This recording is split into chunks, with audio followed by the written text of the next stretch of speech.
I'll pop a bottle off of your chain swinging, clang clang, and it costs a lot. Bitch, I'm always at the guala, yeah, and you are not badass beat. Keep on going till you hit.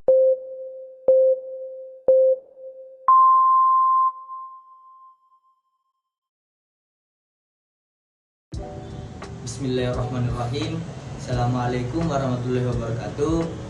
Di sini saya akan menjelaskan sedikit tentang bagaimana tindak pidana penyertaan pada mata kuliah hukum pidana. Apa sih itu tindak pidana penyertaan?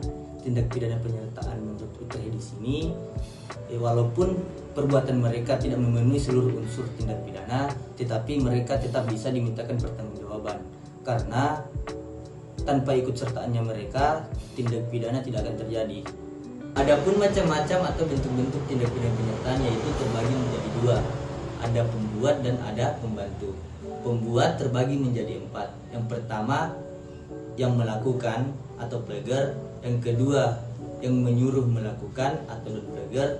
Yang ketiga, yang turut serta melakukan atau mid-pleager. Yang ketiga, yang membujuk melakukan atau withlocker. Adapun penjelasan mengenai pleager atau orang yang melakukan adalah orang yang melakukan sendiri perbuatan tersebut atau orang yang memenuhi semua unsur tindak pidana. Sedangkan penjelasan dari non-pleager atau orang yang menyuruh melakukan ialah orang yang melakukan melalui perantara dari orang lain, sedangkan orang yang menjadi perantara hanya digunakan sebagai alat saja. Adapun penjelasan mengenai main pleager atau orang yang turut serta melakukan adalah orang yang turut serta atau ikut andil dalam melakukan tindak pidana. Sedangkan penjelasan mengenai withlocker atau orang yang membujuk adalah orang yang membujuk atau mengajak orang lain untuk melakukan tindak pidana. Baiklah, di sini saya akan menjelaskan tentang teori kausalitas dalam mata kuliah hukum pidana. Teori kausalitas biasanya mempunyai banyak makna. Salah satunya itu sebab akibat.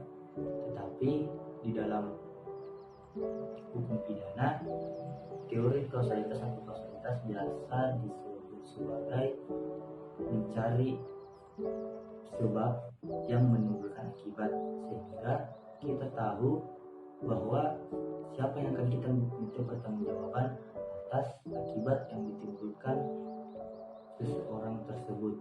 Di dalam teori kausalitas ada yang dinamakan post hoc non propter hoc, yaitu suatu peristiwa yang terjadi setelah peristiwa lain belum tentu merupakan akibat dari peristiwa yang mendahulunya.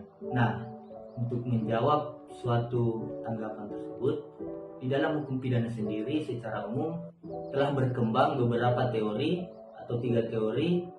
Yang pertama, conditio sine qua non, dan yang kedua teori generalisasi, dan yang ketiga teori individualisasi. Pada teori conditio sine qua non menjelaskan suatu tindakan yang dapat menimbulkan suatu akibat tertentu sepanjang akibat tersebut tidak lepas dari tindakan pertama.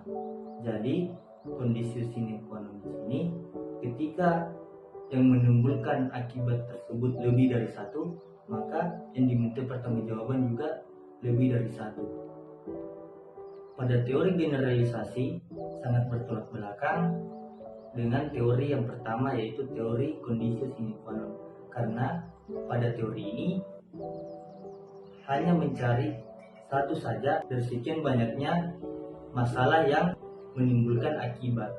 Dan pada teori terakhir, yaitu teori individualisasi, menjelaskan tentang penyebab utama adalah syarat yang paling dekat dan tidak dapat dilepaskan dari apa yang mengakibatkan tersebut.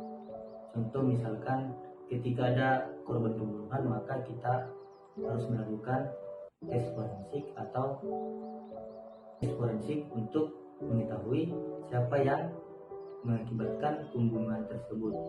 Mungkin itu saja yang bisa saya paparkan atau jelaskan mengenai tindak pidana penyertaan dalam mata kuliah hukum pidana. Saya akhiri dengan ucapan wabillahi musta'an wal istiqlal. Assalamualaikum warahmatullahi wabarakatuh.